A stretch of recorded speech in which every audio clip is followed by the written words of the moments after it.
Estamos no ar com uma baita notícia, uma grande notícia sensacional. Diogo Moreira, você será piloto da MotoGP a partir de 2026.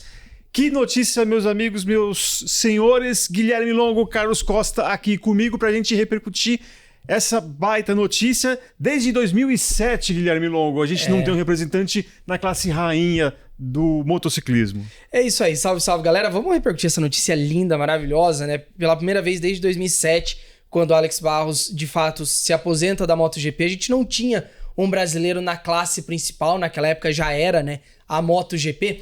A gente tem que lembrar, o Eric Granado bateu na trave algumas vezes, chegou ali na Moto2, continua no Mundial, felizmente, nos representa muito bem na Moto E, mas agora o Diogo conseguiu quebrar essa última barreira e chegou. Depois de quase 20 anos, a gente vai voltar a ter um representante na classe rainha do Mundial de Moto Velocidade. E essa barreira, né, Carlão, ela é uma das mais difíceis, mas se a gente pegar também o próprio desempenho do Diogo Moreira nos últimos anos, dá para falar que é uma chegada meteórica ao Mundial, né, da Moto3, depois da Moto2, vitórias e agora a confirmação dele para a chegada lá também para a MotoGP.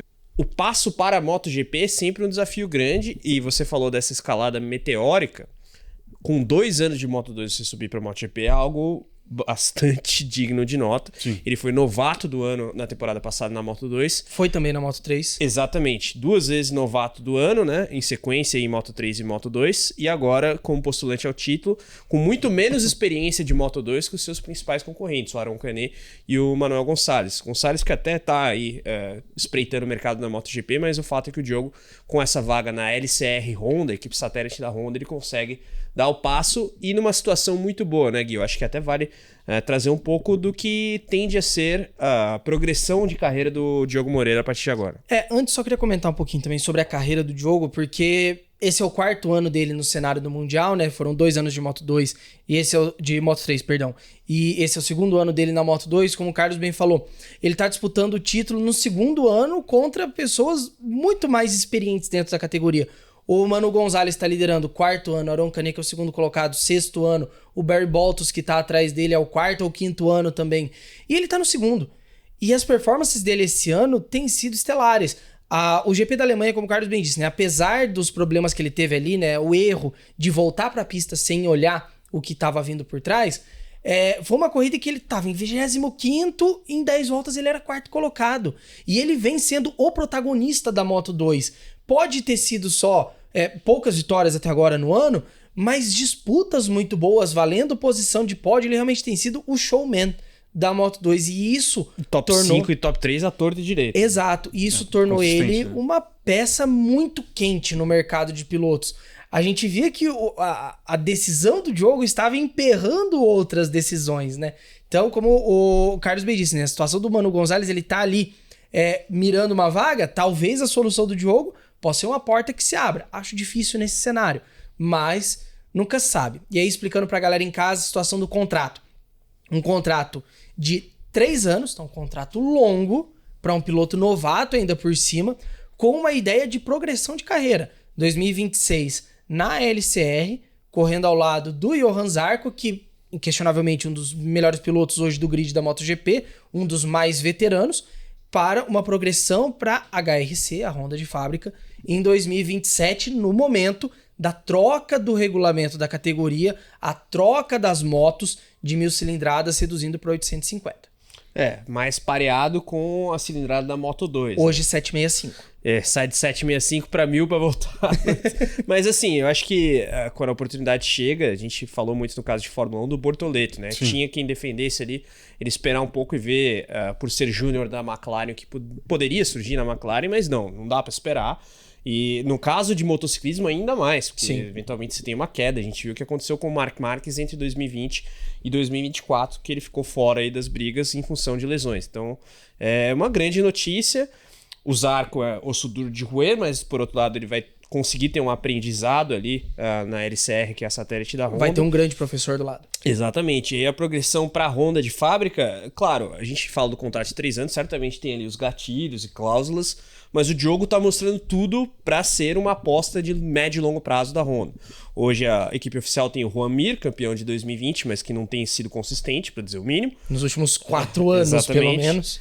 E o Luca Marini, que é tido como um bom acertador de moto, né? Ele tá lá mais para fazer o trabalho de desenvolvimento. A Honda, um orçamento grande, então acho que o Diogo tá bem colocado aí para esse futuro na MotoGP. E também um ano especial, né? Porque além do retorno de um brasileiro no grid da MotoGP, também teremos a volta do GP do Brasil de MotoGP. Goiânia será o palco, não é mesmo? A gente vai ter a segunda etapa da temporada 2025, por enquanto, né? A gente tem que ressaltar que, no momento, a abertura do campeonato está marcada para Tailândia, 15 dias antes, né? O GP do Brasil, se eu não me engano, 21, 22 e 23 de março, é nesse fim de semana aí. Mas a região do circuito de Changi, na Tailândia, tá envolvida num conflito militar e o próprio circuito está sendo usado como área de refúgio. Caramba. Então, se por um acaso a situação continuar nos próximos meses, a gente pode até ter uma mudança no calendário.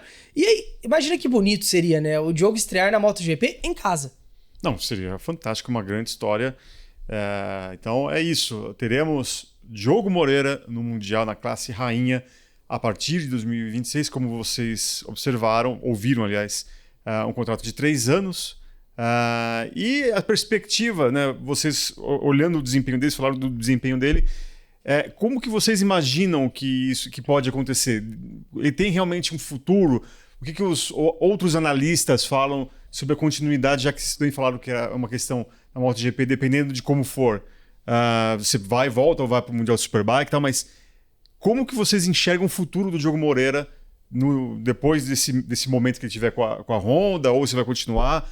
Dá para imaginar uma disputa por título no futuro? O que vocês imaginam? Então, a questão da disputa por título é muito cedo para dizer, porque a gente tem mais um ano com o regulamento congelado, que é 2026, em 27 o Gui bem explicou, muda. Vai depender do projeto de cada uma das marcas. A gente tem hoje como dominadora total a Ducati. A Honda não ganha nada desde a época do Marc Marquez, que era o grande líder desse projeto e o melhor piloto do grid indiscutivelmente. Mas há um investimento muito grande e no bastidor ali da MotoGP, né?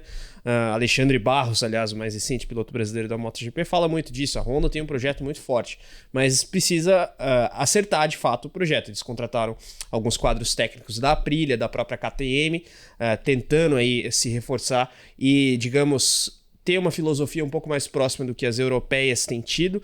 Nos últimos anos, as europeias são as marcas mais competitivas, não só a Ducati italiana, bem como a sua compatriota a Aprilia e a austríaca KTM, que no caso está envolvida em uma certa crise financeira, mas elas têm tido mais resultados.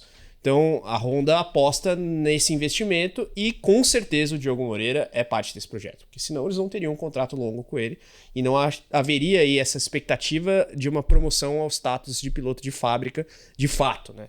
Assumindo ali uma das 2 vagas da equipe principal. Então sim, ele faz parte do projeto.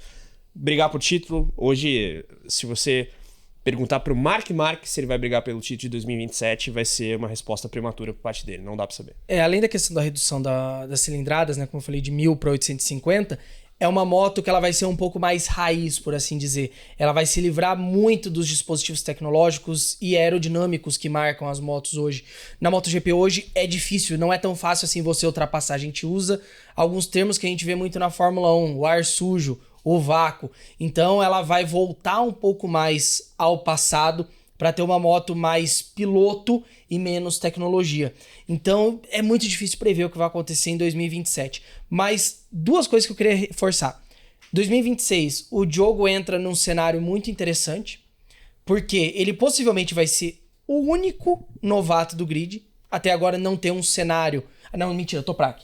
Mas é que o Toprak já tem muita experiência como bicampeão, potencialmente chegando tricampeão do Mundial de Superbike, mas novato na MotoGP. Então, 2 novatos no grid, num cenário do último ano de um regulamento congelado. Então ele vai ter menos pressão em cima dele, vai poder trabalhar, vai poder conhecer a moto e vai poder ajudar no desenvolvimento. Quase o papel do Bortoleto na Sauber, é impressionante. Exatamente. E uma curiosidade para 2027 é quem pode ser o companheiro de equipe dele. Porque todo mundo sabe que a Honda para 2027 quer quem na equipe principal? Jorge Martin. E aí fica curioso ver essa dupla, Jorge Martin e Diogo Moreira, e os dois são muito amigos, inclusive. O Diogo é muito bem relacionado, amigo do Jorge Martin, como o Gui citou, o próprio Mark Marques estava cortejando o Diogo para eventualmente ir para uma das equipes do kart. Ele tem uma relação boa com o Valentino Rossi, já correu no rancho do Valentino Rossi. Ganhou do Rossi. Exatamente, então o Diogo tá bem na fita, vamos colocar assim. E claro, a gente fica totalmente na expectativa aí. Essa questão das mudanças de regulamento, acho que vão ser até boas para ele, porque se você pega aí veteranos que já estão mais ou menos nessa balada do regulamento atual da MotoGP há um bom tempo, eles vão ter que passar por uma adaptação. O Diogo também, só que o Diogo tá passando por adaptação nos últimos 5, 6 anos. E nesse momento ele tá com uma moto menos tecnológica, que se aproxima um pouco do que vai ser a moto de 2027. Exato. Maravilha, ó, esfregando as mãos aqui. E você sabe que a cobertura da MotoGP você também acompanha no motorsport.com, nas nossas redes sociais. E é isso aí. Dia de festa para o Brasil no esporte a motor. Muito obrigado. Deixa o seu like por conta do Diogo Moreira, se inscreva, hype e tudo mais, hein? Muito obrigado ao Carlos, muito obrigado ao Guilherme e muito obrigado a você. Nos veremos em uma próxima. Tchau, tchau.